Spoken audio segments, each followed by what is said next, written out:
Hello. Oh, somebody's coming in right now. I want to welcome all of you to the Clinton School of Public Service and to this community conversation on Straight Talk. This is one in a series of conversations we've been doing. You may have noticed either on your seat or on your table. I'm too short to do this. Okay, there we go. All right. You may have noticed on your seat or on your table there's a questionnaire asking you to evaluate both this night's program and to tell us your opinion about other topics or formats you would like to see. I don't know if you've been to any of our other community conversations. Oftentimes they're just roundtable discussions, but we're open for any kind of format you might be interested in. I forgot to introduce myself. My name is Christy Standifer, and I am a professor here at the school, professor of communication. And I am delighted tonight to have this particular panel and this particular community conversation. Every community conversation that I have done or been involved with, Ruth Shepard, who is the Executive Director of Just Communities of Arkansas, has been a partner, and she's a wonderful partner. And I am just delighted that this was her idea. She put it together. About all I did was, supply the space and the food. And so I'm very glad that Ruth came up with this idea. And I'd like to welcome Ruth, who will introduce our panelists.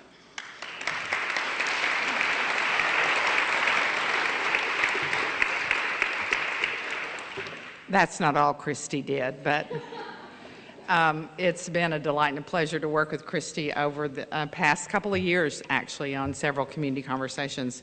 And I can't tell you, when we first talked about this, we were delighted about it, but we thought, well, maybe 20 people will come. This is pretty groovy. We're really excited. So we're really, really delighted that you're here tonight. And I really want to thank the Clinton School for this opportunity and for the fact that, do you guys realize what a resource we have here with the Clinton School? Yes.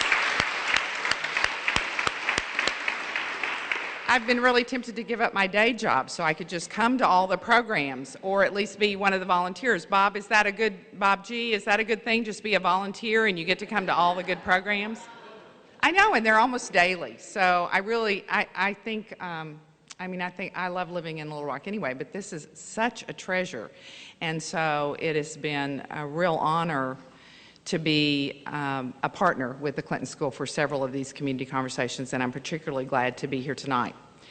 Straight Talk was begun by Just Communities several years ago when we realized that many of our straight friends never have a chance to talk about sexual orientation or maybe even to think about it.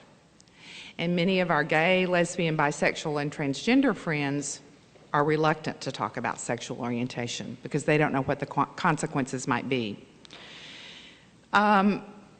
The voices of our gay, lesbian, bisexual, and transgender friends are often not heard at all. So as human beings, we all share our stories. And we understand the power of stories, of really listening and really hearing the stories of others. It's how we know who we are and what we value. In JCA's work to build community among disparate groups, we don't have any magic pixie dust that we can go, okay, you guys are all going to be friends and understand each other now. But if we had magic pixie dust, the closest thing it would be to sharing our stories, is really telling our own stories to others. And every time someone tells their story, it's a gift they give us. Our panelists tonight are not here as experts on anything except their own lives and their own experiences. And they don't speak for all persons in their group. They only speak for themselves. Each panelist will share a bit of their story from their heart, and we hope that you will listen with your heart. And following their presentations, we will answer your questions, any and all questions you might have. There are no dumb questions, and there are no out-of-bounds questions. We'll do our best to answer them, but we'll only answer them from our own experience and our own perspective and our own wisdom from living our own lives. So I want you to meet our panelists, and we're going to go in the order that they are seated. And down at my far right is Ted Holder, who is the senior attorney with the Arkansas Securities Department. Next is Joseph Jones. He's the director of the Social Justice Initiative and an assistant professor of political science at Philander Smith College. Your title is hard to say, isn't it? He's my friend Joseph. How's that? Susan May, who is a community volunteer, in fact, a frequent volunteer here at the Clinton Center, right? And Shelley, Ty Stacey, who is the shelter manager of a homeless shelter here in Little Rock, and she's also pursuing a master's degree in applied communication. She's another overachieving woman, right? Just a job and et cetera. And then Ann Shelley, who is the executive director of Your Media, which is in Fayetteville, but she is also, which is very important to me, she's the director of the JCA, Ourtown for Teens, Youth Leadership and Diversity Institute. How long have you been doing it? About 3 years now? Yay. It's good for our kids. So we're going to start with Ted, and each of our panelists is just going to share their story. Is this on? Hello? Hi, I'm Ted Holder, and I've done this a bunch for Ruth over the years, and I think for some other people too. And Ruth told me I'm supposed to keep this to 5 minutes. And you know, I know she knows it's almost impossible for me to do that. So, yeah. But anyway, I'm going to try. I'm 58 years old, and she says I'm a lawyer. I'm from West Memphis, Arkansas, barely in Arkansas, but that's where I'm from. And I grew up there, not particularly, I could go into little parts of my childhood, as could we all, but I won't do that. You don't want to hear that. But the one thing that I always remember, I grew up in what I thought was a fairly, moderate, even though it's East Arkansas, fairly moderate milieu. I grew up in a nice Methodist church and that kind of thing, where we talked about everything in the world. I grew up in the civil rights era and all like that. We talked about that. But one thing we did not talk about, didn't mention at all, was the G word. There was no mention of anybody gay or anybody homosexual. If you ever heard that, it was in a very, very, very negative way. So you knew that that just wasn't something that you could even consider. So as I grew up, I thought I should start, being attracted to girls because other guys were. And I thought, well, is it going to happen? And nothing ever really happened like that. I was more attracted to the other guys than I was to the girls. And I thought, well, this is going to change. It's a phase. I'll grow out of it. I'm just a little slow, that's all. And so I tried dating girls and all that kind of stuff. It really didn't work. I went places with them. I went to dances and stuff like that. But whereas other people were doing these other things, I wasn't. In fact, that scared me. I didn't want to do that. So then I went to college. I went to Hendrix, and things kept on going. And eventually, it didn't go away. It didn't go away, and I didn't, start falling in love with women. I just didn't know what to do, and I was kind of naive about it because there were some really what we now know of as flaming queens at Hendrix, but I didn't know. I thought they were just theater majors. I didn't know what they were. I just didn't know, I just didn't understand that at all. So I rocked along, and then I went to law school, and I learned how to read even better than I already did, and I learned how to use a library, and it just wouldn't go away. When I started to turn 30, I thought, okay, I got to do something about this smoking. I don't think I should keep doing that, and I've got to get my life together. I've got to figure out if I need to go to a psychiatrist or a gay bar. And so So I started reading about it and this kind of thing, and I found out I'm not mentally ill. And at that time, it was still listed as a mental illness, though, because I was turning 30. That would have been in the early 80s. I think it was, maybe it wasn't. Anyway, it was a mental illness for a long time, and finally the psychiatrist and psychologist took it away. It hasn't been a mental illness for a long time. But anyway, at that point, I finally came out. I was like 30. And I'm 58 now. I'm pushing 60 now. So it's almost 30 years. And in that time, my life has changed quite a bit. And I'm trying to keep it to 5 minutes. But during that time, I did a lot of things. I became kind of very active.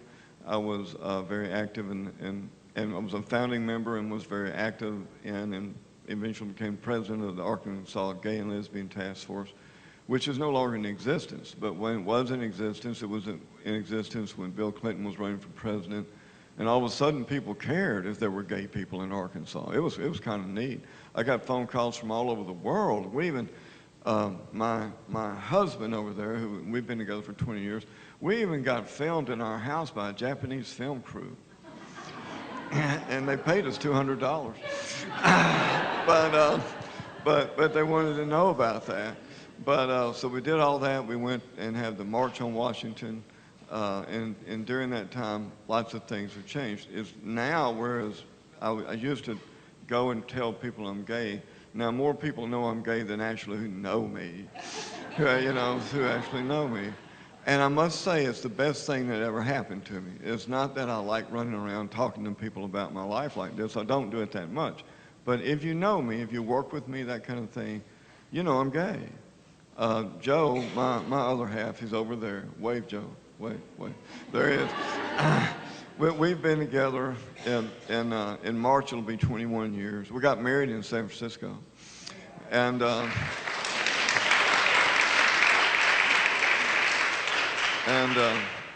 we also had a kind of a faux wedding here at an Episcopal church. We're Episcopalians. And I just can't tell you how much better it's been since that's not an issue. If that's an issue for someone, it's their issue. It's not mine. And my office, I've come to find out if we get a new person, there's kind of a competition to see who can tell them that I'm gay first. Stuff like that. And it's just that way. But I mean, it's so much better. And so the world's different. Whereas when I first came out and started doing this kind of work, it was real important to say the words gay and lesbian. Now it's important to say gay, lesbian, bisexual, and transgender. And that's just a mouthful. So I just usually just say gay or gay and lesbian or something like that. But I'm not trying to leave anybody out. So anyway, I'm glad to be here. And if I think of something else, I'll get the microphone back and tell you.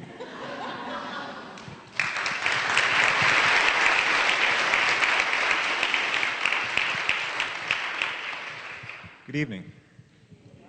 I'm not sure so much I have a story, but an experience. I guess you could say a revelation of how I became a straight ally for the LGBT community.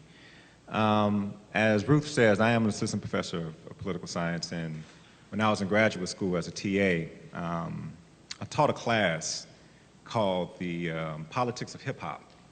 Okay, and in that class, I used a text, a couple of chapters out of a book called Gender Talks by Beverly Guy Sheftall and Janetta Cole. And there are very few books in my life that have a very profound kind of impact on me. And I think this is probably one of the most nuanced and well put together book on gender that I've ever read. And I think they did an exceptional job. And they have a chapter in there where they talk about, hip hop and politics and things of that nature. Now, just to digress for a second, my mom is a minister. And I grew up in a house, non-denomination. And so it was very, very clear where we stood on gay rights and gay issues. I don't think that we were, or my mom is, or anybody in my church was, egregious or trying to be mean or spiteful. It was just the way that they were taught by using the Bible. But of course, you know, you grew up in a household that kind of shapes your worldview, your socialization, and so on and so forth. So you just take it as a given that, okay, all gays are going to hell. That's pretty much what you learn. And you kind of take that into your adulthood. And so I'm in this class, and I was at Clark Atlanta University. That's where I got my graduate degrees from. And Beverly Guy Sheftall actually works at Spelman, which is right across the street. So I said it would be a wonderful idea if she can come to my class and do a lecture, you know. And so me being the naive TA sent her an email, and hopefully she'll come. And she responded that same day, came to my class, and it was one of the best conversations we ever had the whole entire semester. She even outshined me, which was, you know, I had to deal with that. I thought I was a pretty good professor. But in the class, I brought her in to talk about one issue, which was misogyny in hip hop, and how women are exploited in videos and in rhymes and things of that nature. And that became a very hot topic, because during that time period, the women of Spelman actually took a stand against a rapper by the name of Nelly, who had a very explicit video. And he was actually supposed to come to Spelman and I think for a sickle cell, no, not sickle cell, a bone marrow kind of drive. And they allowed him to come, but they wanted to have a conversation, sort of like this, so that in front of the women, and say, okay, well, how can you justify exploiting women like this? And the video is very, very raunchy. I mean, a bunch of strippers and poles and using the credit card down the backside of women, and they're like, well, you're coming to an all-women college, you're gonna have to justify this stuff, right? And so Nelly and his managers and things, they backed out and they decided they weren't gonna come. Well, it created a firestorm.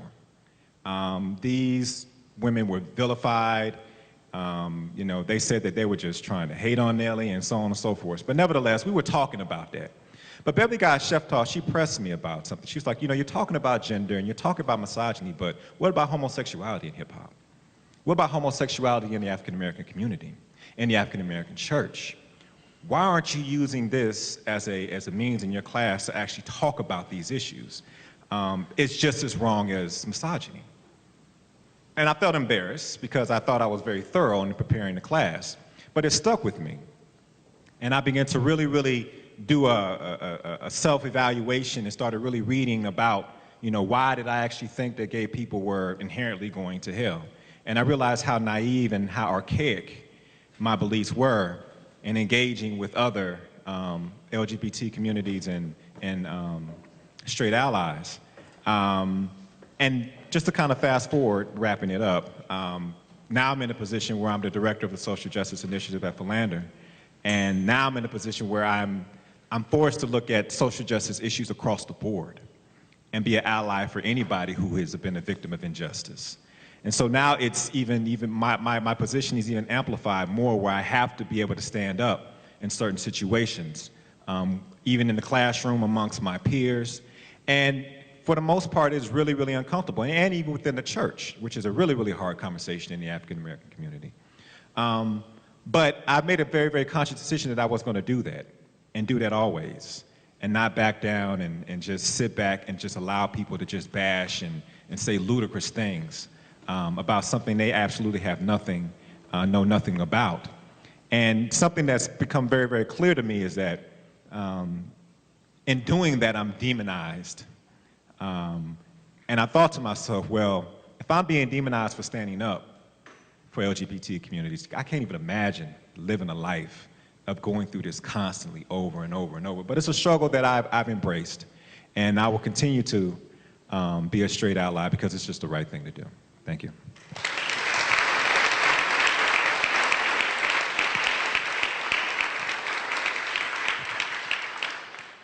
Well, my name is Susan May, and I'm the mom. And I have been told to speak for 5 minutes about my children. Goodness, I have, and I want to clarify one thing too. When I refer, I don't refer to the GLBT community. I lump everybody into the category being gay. So I'm not leaving, I'm like Ted, I'm not trying to leave anybody out, but it makes for a little bit better flow in the talk. I have 3 adult children, and 2 of them are gay. My son Jim came out to me in 1990 as a gay man, and I accepted it fairly well, but I said, I think you're mistaken. You just haven't met the right woman yet. And he said, no, Mom, I'm pretty sure I'm gay. And he was here in Little Rock and had made a trip to come home to tell me this. And I took him to the airport and put him on the airplane and went to my car. And everything was cool. Hugged, went to my car, and I cried for a week. It was certainly news that was unexpected. I didn't really know how to receive it. And 8 months later, my daughter, Susie, came out to me as a gay woman. And so now I'm doubly blessed and still very confused. I didn't want to talk about it to anybody. It was my secret. I didn't even tell my husband for 6 months. And so, you know, you hear that this is called coming out of the closet. Well, I want to tell you something. There's a closet for parents, too. There's a closet that I opened the door of that closet, and I crawled in there, and I stayed there for 2 years. I didn't want to talk about it. And one day, I was thinking about my predicament. I had friends who didn't know about it. They would ask me, well, when is that Jim going to get married? And I would always make some sort of excuse. And then one day, the word occurred to me that was keeping me from telling people. The word was shame. Shame, an ugly word. And I thought, nobody's going to make me ashamed of my gay children. Nobody's going to make me look the other way and feel bad about having gay children. How dare they? I'm proud of my children. And at that moment,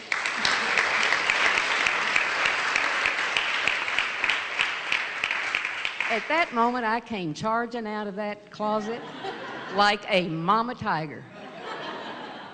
I was thinking, I am so proud of my children. I am proud of the courage that they had to tell me. They trusted me enough. They trusted my unconditional love enough to tell me this most important part of their very being. How could I not congratulate them?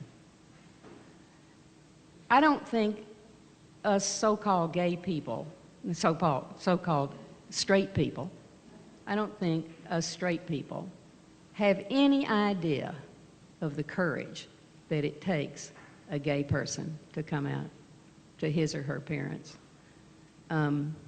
It is an act of extreme courage as far as I'm concerned. In fact, about that same time I was in San Francisco, and I was walking down the street one day, and I saw a great big old burly guy coming down the street toward me. He was wearing a yellow t-shirt, and the message on the t-shirt was, homosexuality is not for sissies. I said to myself, amen, brother. Anyway, this issue is a difficult one for many families. Sadly, a lot of families turn their backs on their children. Some of them tell their children they don't care to see them anymore. I look at this, I've been looking at this, you know, you hear a lot about family values. A lot of the people who toss their children out because they're gay do it for religious reasons or for what they think are family value reasons. I think family values could mean valuing all of the members in your family. That's the reason I like to talk about this. I mean, I talk about it all the time. When you meet me, it's virtually the first thing you learn about me. And I do this because I think it's important for us to talk about it. I think it's important for families who have gay children, who are in that parent's closet. I think it's important for them to know they're not the only family on the block with a gay child. They're not the only family in their church with a gay child. all kinds of families have gay children. And it's up to us, it's up to the ones of us who know about it and who have gay friends and gay family members. It's up to us to stand up for these people. These are courageous people. To stand up for these people and support them because they are simply trying to live authentic lives. Thank you.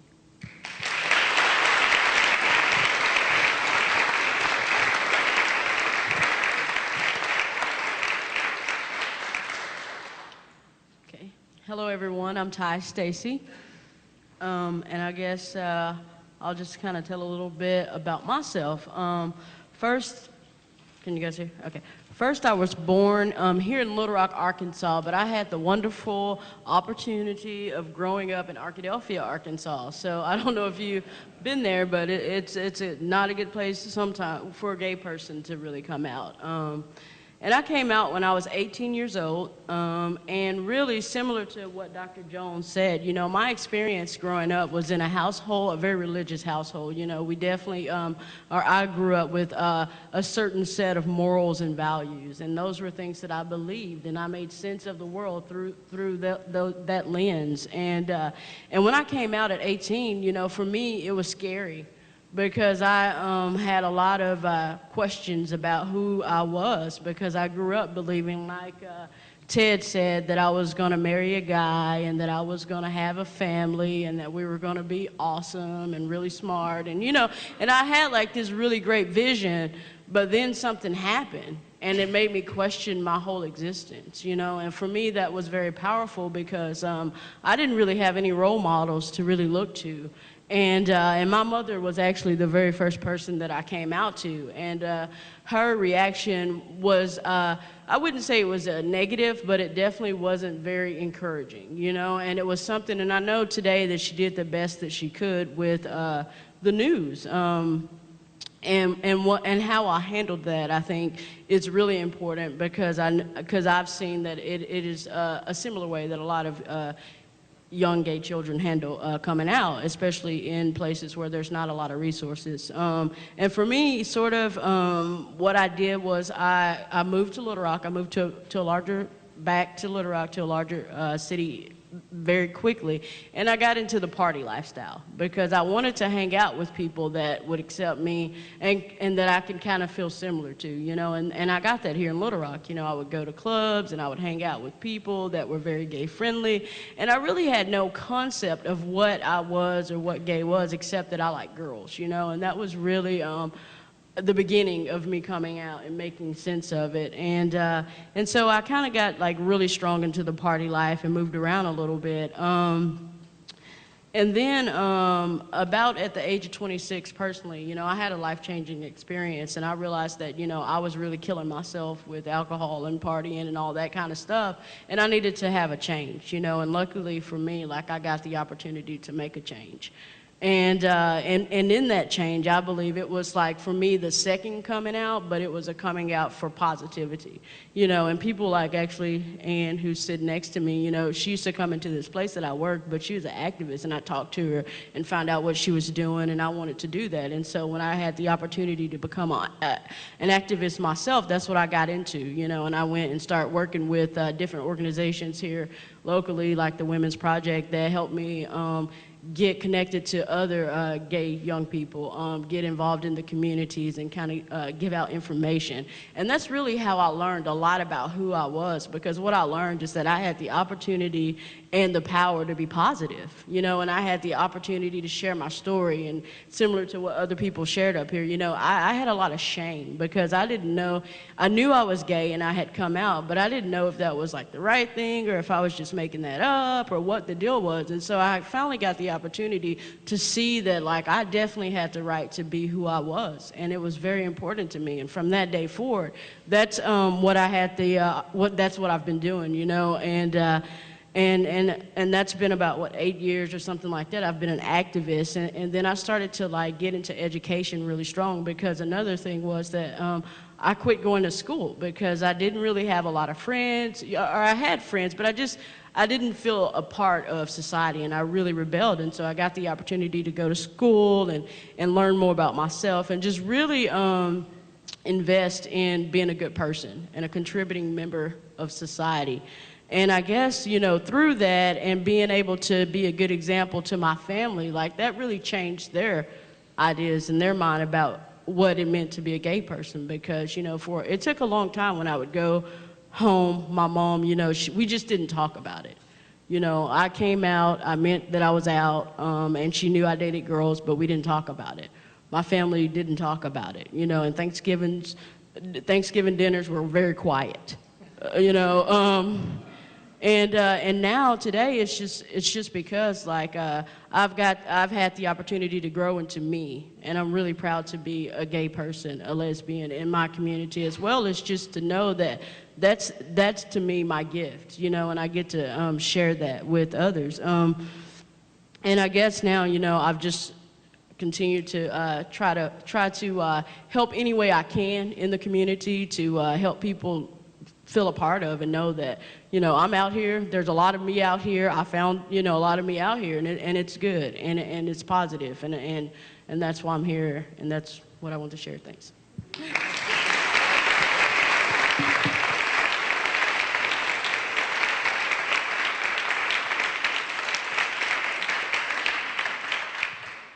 Hi, everyone.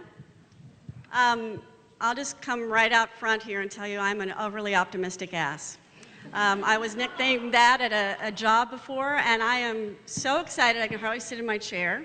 My coworker Dee Dee Green just shortened that to ooh-ah. So honored and excited to be sitting here with you all, that JCA and the Clinton School would sponsor this, that you have taken your personal time to be here. And in honor of all that, can we just hear one big ooh-ah? This is pretty awesome. I have had the absolute privilege in my life of being able to work for many years as an out lesbian working against bias, bigotry, and racism. So I love the sound effects, because what I had intended to do is just a few snapshots, as if on cue, of my life and what I've seen as an activist and organizer here in the state of Arkansas, in which most of us live, work, and play. I'm going to start with July. This is very hard for me because I talk with my hands, so I may ask you to hold the mic at one point. This last July, I had the great honor. I come from parents who just celebrated their 55th wedding anniversary. They married their first loves and have been faithful to one another that entire time. My brother and I both were passed on that sense of loyalty and fidelity and love and what it takes to make a family. And in July, I was so honored to be sitting in the judges' chambers in Manhattan, New York City, where my brother and his partner of 17 years, both my brother and I are gay. We are the only children, were able to get married. And I was there to witness on the first day they allowed same-sex marriage in the state of New York. And I got to see, if you will hold this, okay. My brother, my big brother, I say big, he is very big and older than me, take the ring off of his right hand that he'd had for 15 years because he was scared of losing his job to wear it on his left finger, put it on the finger, or actually have his husband put it on his finger, and hear the judge say, I now, for the first time in the state of New York City, am proud to pronounce you husband and husband. You may kiss the love of your life. And for me that day, though I had called Lane my brother-in-law for 15 years since they had their private little ceremony in New Orleans, where they committed to one another, I actually got to call him my brother-in-law, and it means something. I think for those of you who are not impacted by heterosexism, you take things like that for granted. Here's a man that I love and adore who I can now call my brother-in-law. And when my brother has his major surgery that's scheduled for November 1st, I am for the first time assured that legally Lane will be by his side in that hospital room. This has an impact on so many families and relationships. Fast forward, actually just to last week, I'm a nonprofit director and was interviewing some insurance agencies to try to get some better benefits for my employees. And there was a supplemental health insurance agent that was quite chatty, and obviously seemed pretty passionate about the work he did. And we got to this fabulous plan in which people who may be struck by cancer or some kind of devastating illness where they need to go to a hospital outside of their city, that this plan would pay for their family to get the transportation to be at their bedside. And I said, that's great. How do you define family? Well, it's married or by blood children. And here I am sitting as a director thinking that, gee, that's wonderful. I said, why not domestic partners? Well, the state of Arkansas, we have to follow the insurance laws in the state of Arkansas, and they don't allow that. So do I get this plan that will help my great employee Heather get Chuck by her bedside, her husband, or JR have Vicki visit him should he become ill, and not allow my own partner to be paid that supplemental insurance to travel to the Mayo Clinic or wherever I might end up? And you can tell by the color of my hair that I'm one of the oldest employees and probably more likely to face that risk. These things happen every day, things we take for granted. Flashback. I wish I had my little photo album in front of me. Where's the click? To 1998, when I managed the Campaign for Human Dignity in Fayetteville, Arkansas, where 6 very brave straight allies who served on the city council then passed a human dignity resolution that just offered non-discrimination ordinance based on sexual orientation to city employees.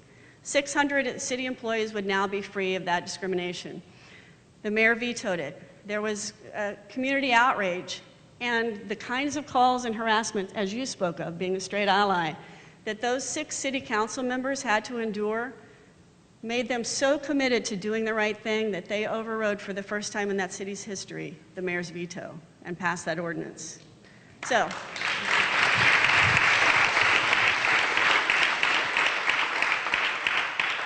sadly, it was then overturned by a city ballot initiative, much like Act 1. But I commend you, all the straight allies that happened, because once you get a taste of things that happen to folks like me, and I'm one of the privileged few who hasn't lost a family or a job because of this, then you'll understand why this is important to everyone. Flash forward to 1999 when the Child Welfare Agency Review Board passed just to put in the regulatory book that you couldn't be gay or lesbian and have a foster child. And I don't know if many of you spent time, I'm used to being with young people, I almost made a not so nice joke, but spent time reading such fabulous things in certain rooms of your house that merit reading them. Read the regulatory review, but it went so in-depth and graphic detail of sexual acts and what it took to define gay and lesbian that it was horrific that that even existed in writing in a document that was an official document of the state. So I traveled the state for the first time, and I ended up in Jonesboro, Arkansas, where there were 200 people lined up in a public hearing on this regulatory board. And I was the only lesbian that stood up. And it was quite, somebody whispered in my ear, you feel like you were in the lion's den today. And what I want to say, though, is that was not the story I took away from Jonesboro that day. After I left there, where people were so hateful and literally shouting from an audience like this that I was an abomination, that I was able to make a cold call to what I'd heard was a group of students that had organized a gay-straight alliance there and meet them at a coffee shop that night. 10 students showed up, and within a month, they had 100 people in attendance at the first ever open forum at Arkansas State University against bias, homophobia, racism, and sexism. Those young people are my heroes. They are in your classrooms, they are on the streets, they are in your family, and they are doing incredible acts every day. And let's give them a new awe, please. And my last little snapshot, 2007, I'm on the airplane to Vietnam where I'm about to adopt my child, who I love and adore, and just turned 7, yes. I've been with my partner for 7 years. We had to pretend to be a single parent adopting a child. My partner decided to do it since she made more money. Nonprofit directors aren't as well paid as some other people. We met in Taipei, a couple named Kelsey and Janet, who were also on the same trip to adopt, where Kelsey was pretending to be the single mom and Janet was pretending to be the nanny.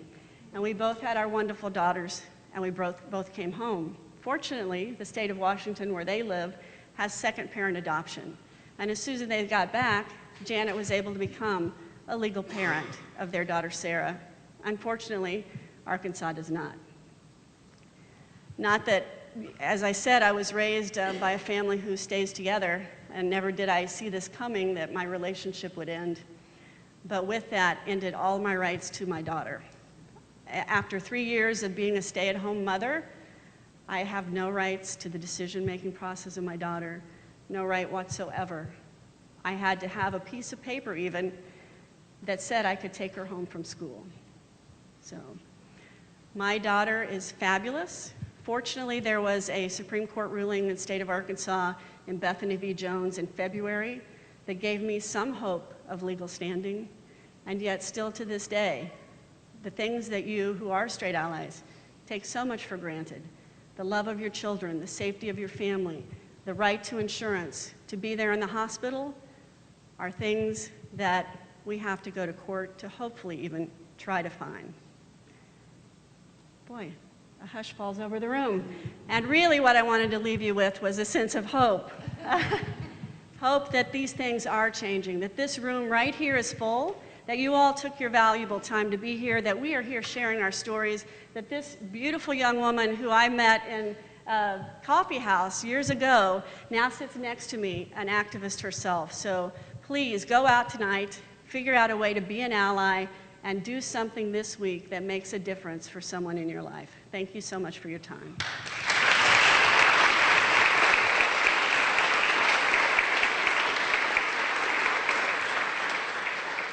Thank you to every one of our panelists. And we do have about 20 minutes or so for questions, and we have microphones that are available. So when we recognize folks, they will bring you a microphone. And you can direct your questions to anybody on the panel or to all of us in any way you want. And I have a question. Maybe this will prime the pump a little bit. I want to be an effective ally, and so if there's a specific suggestion, I would like to know what that suggestion is from every one of you on the panel. Yes? Does this work? Okay, I think one of the things I neglected to say about myself is that when I first got really involved in doing all that activism with the Gay and Lesbian Task Force and that kind of thing, there finally came a point when I just couldn't keep that up. Finally, Joe told me one day he felt like he was living alone. And I realized, okay, I can't do this forever unless I do it, you know, I can't work and do that and keep going. And I finally decided what I had to do, and what I think we all have to do, is to live our lives in such a way that it furthers the goals that you want. And I once used Gandhi's statement that if you would have change, you must be the change that you want. So that's what I've done, and I think that's what straight allies have to do too. And just like, we're not all separate and apart like that, just as Susan said. And so if you would help, you know, so the goal here, I think, is for there not to be any issue, that nobody cares who you bring home to meet mama, you know, from college and stuff like that, as long as you both love each other and that kind of thing. So the best way to do that is to act like that's already the case. And so, and it's just amazing to me, if we give people a chance, a lot of times if you assume that they're going to be hostile, that they're going to be condemnatory and this kind of thing, they probably will be.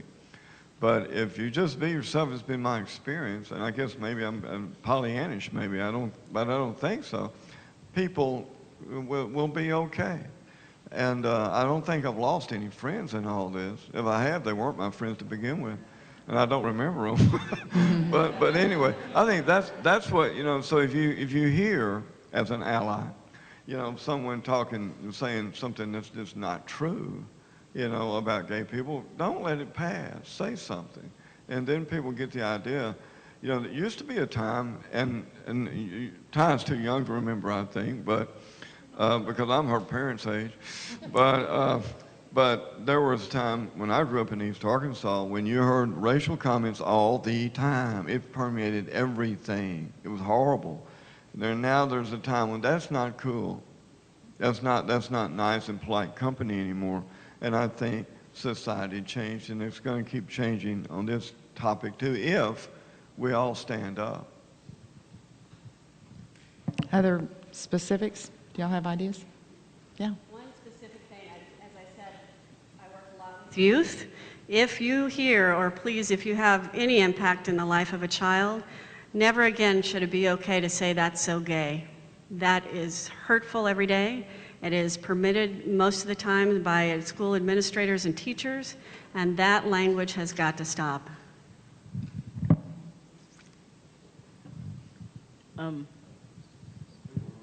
Okay.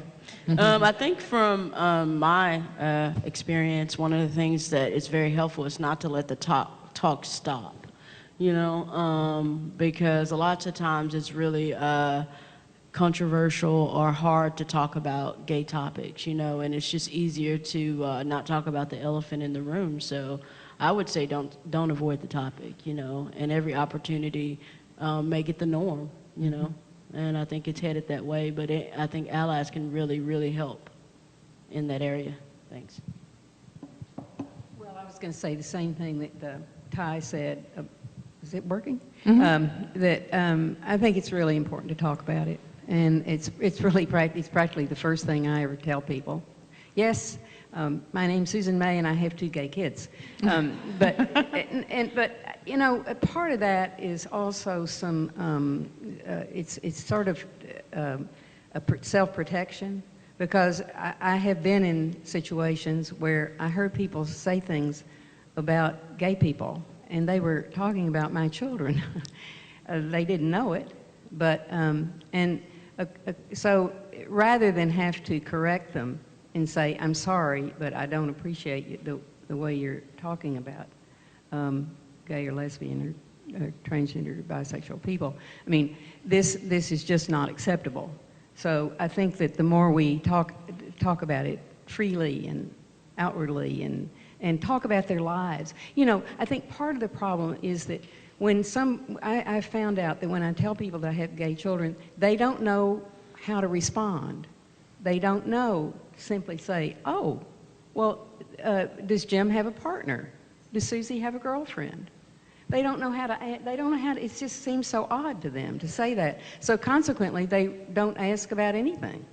They just almost drop the family. And so, I mean, there are all kinds of things that they could ask me. Are they accepted in their community? How is life for them in Washington as a gay man? How is life for him? Has it caused him any problems? There are just plenty of, and I know they are curious. I know they're curious, but they don't have the guts to ask me. And I think that's really sort of sad. So consequently, I open my mouth and tell them everything they need to know. Question over here, Bob. Wait for the mic so we can all hear you. Thank you. You have 3 children. The 3rd child, how did they react? I know you said you had stress and some depression. Well, that's a good question, because my youngest child is 10 years younger than my son and 8 years younger than my daughter. So she is sort of the baby of the family. It was not easy for her. It was it was not easy. She had a hard time with it. Now she is just totally fine. She has a little boy, 7 years old, and he loves his Uncle Jimmy and Uncle Henry. That's my son's partner of 11 years is Henry. And so Uncle Jimmy and Uncle Henry and Aunt Susie. Aunt Susie is down there today as we speak, helping carve pumpkins for her nephew's school. So everything's cool now, but it wasn't easy at first. I can't say. Behind me, and I want to answer my own question too, because I find my role often is to be the person who says, why isn't sexual orientation on this list of protected groups? on housing and so, wherever I am, that is often my role. When are we going to put sexual orientation on the list of protected groups? And unless we allies keep bringing it up, people just don't even think about it. We live in Arkansas, and Arkansas is part of the Bible Belt. And I think one of the things that's most disturbing for me as a straight person and as a parent is that our Christian churches speak out so vehemently against same-sex relationships, and I just think that that's appalling that they're allowed to get away with that. I think it's appalling that they can have that the churches can have statements that are so terribly biased and prejudiced, and I just having members in my family who are gay, it just bothers me so much that and the Christian church, I can't speak about others, but that the Christian church as a body is allowed to be so inundated with hate messages, and that's the message that children are getting. It's not all denominations, but even we're Episcopalian, but even Episcopalians have a difficult time with gay or lesbian marriage, and the fact that they're still having to think about it, to me, is just amazing. So maybe the panel has some comments about that.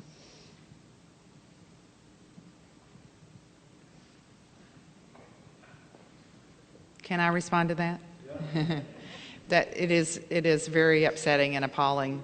However, there are many Christians, and I can speak for myself here and many others that I happen to know, who it is because of our faith, not in spite of our faith, that we believe that all people should be treated equally and have equal rights. It is because of our faith.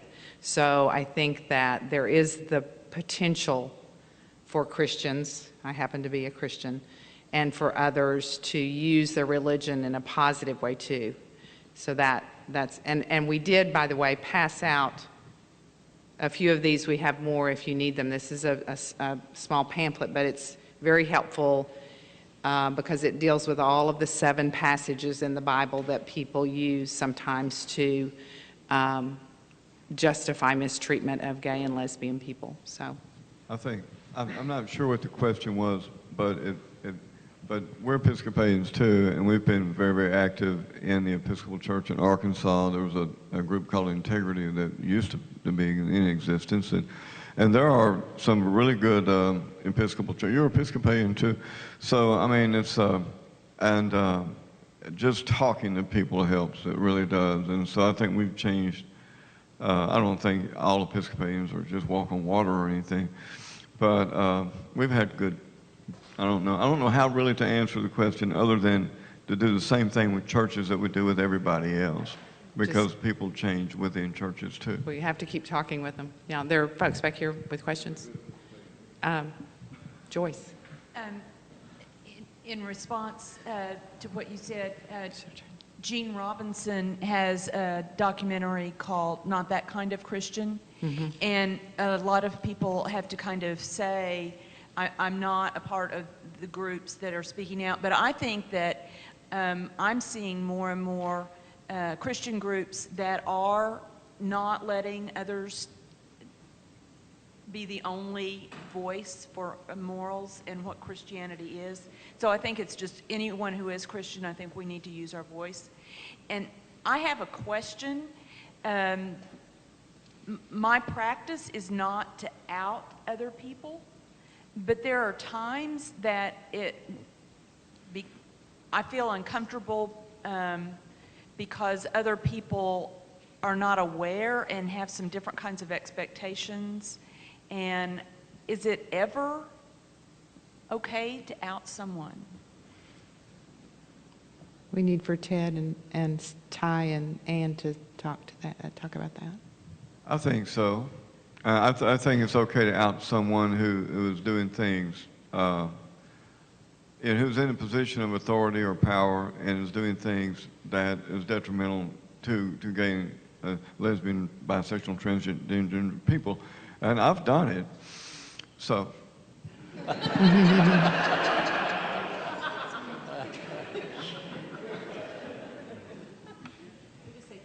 Ditto, okay.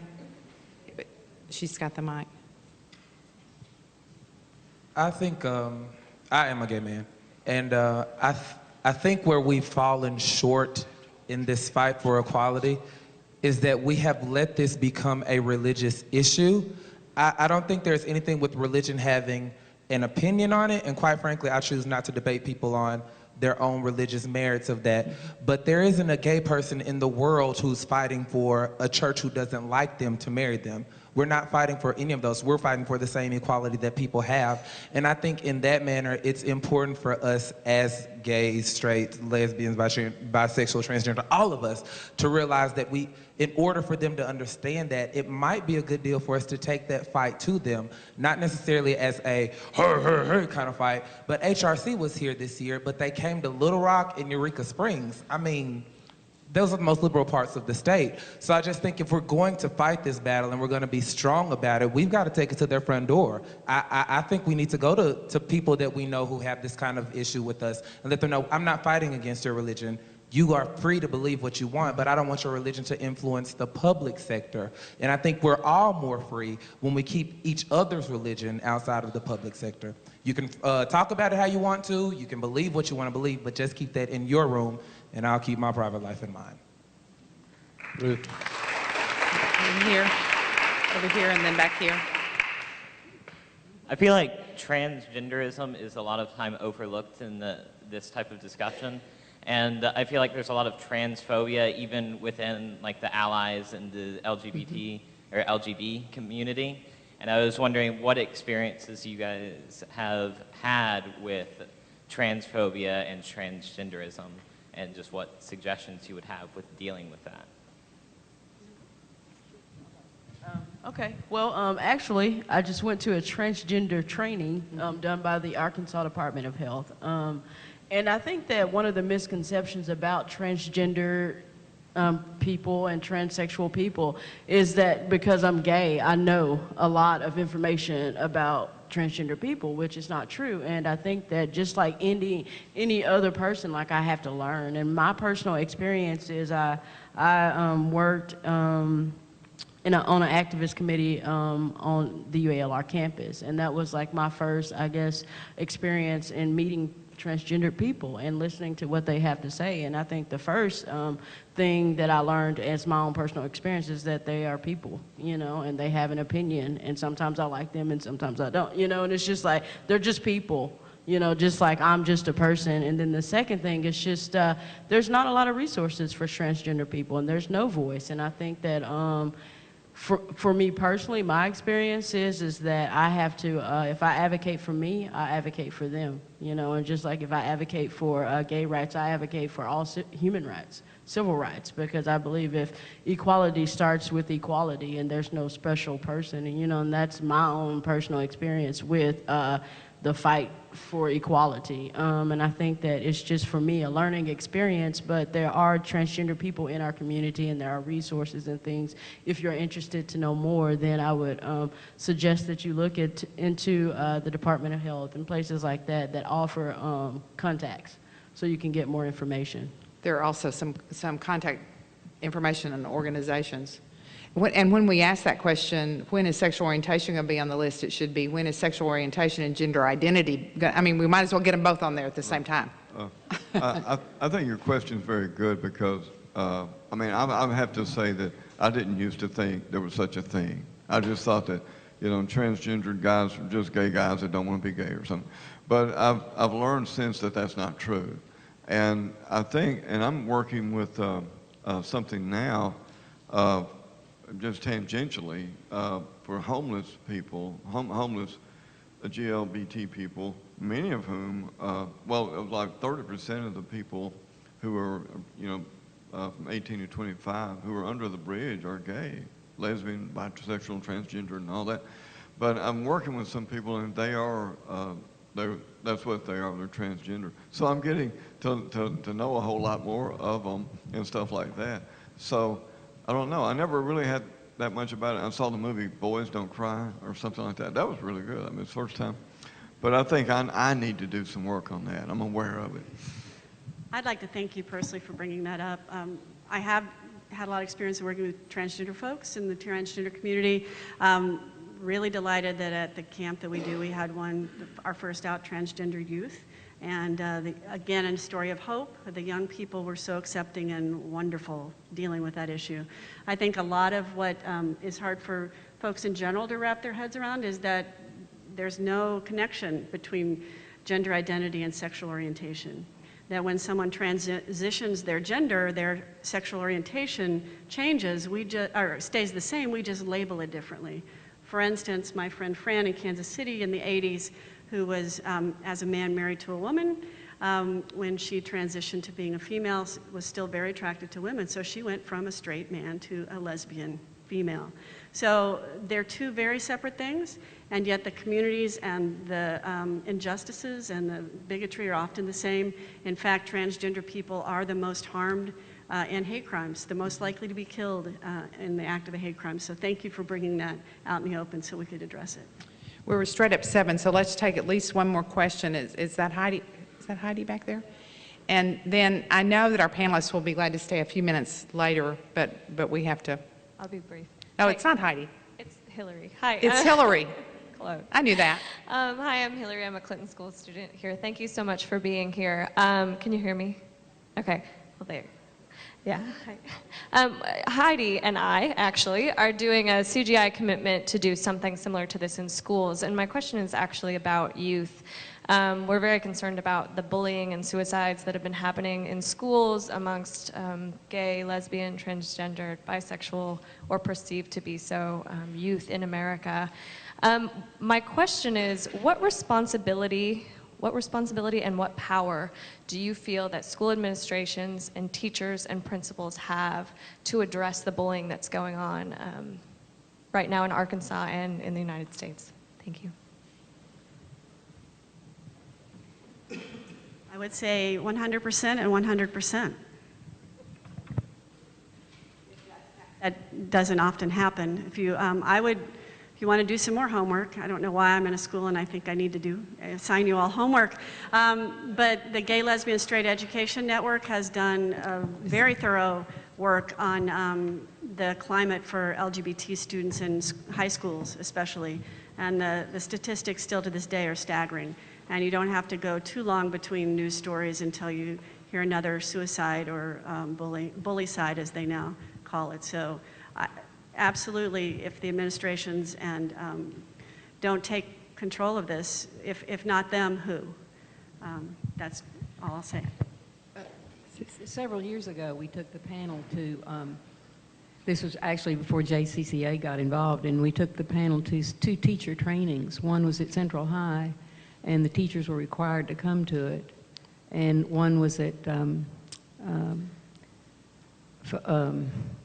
of the middle schools, and the teachers were required to come to it. It was a very effective. We were very teacher involved training. in that. And so we were involved in that. And so it is possible for us to get back into the schools. There are new teachers, and it's probably a place we need to think about going. And it was specifically about protecting gay children and adults in the school too. Here again, just hearing our stories and the teachers, it awakens the teachers to the need to take care of these children.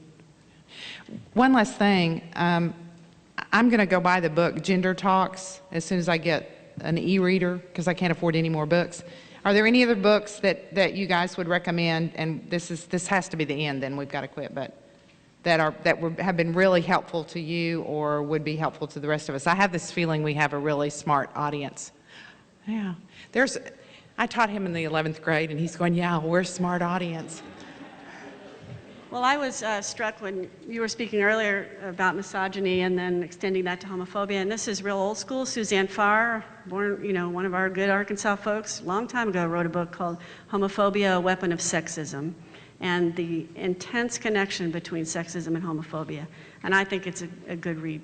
What was the name of it? Homophobia, A Weapon of Sexism. A Weapon, okay, and it's Suzanne Farr. Any others that you guys would recommend?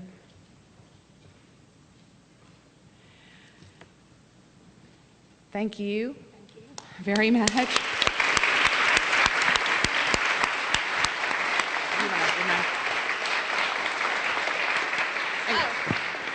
I just want to, Evaluation. yes, if you would, if you'd fill out the evaluation, there's pens on the tables, and I can see if I can find some more pens before you go. Again, thank you so much for coming. Appreciate it.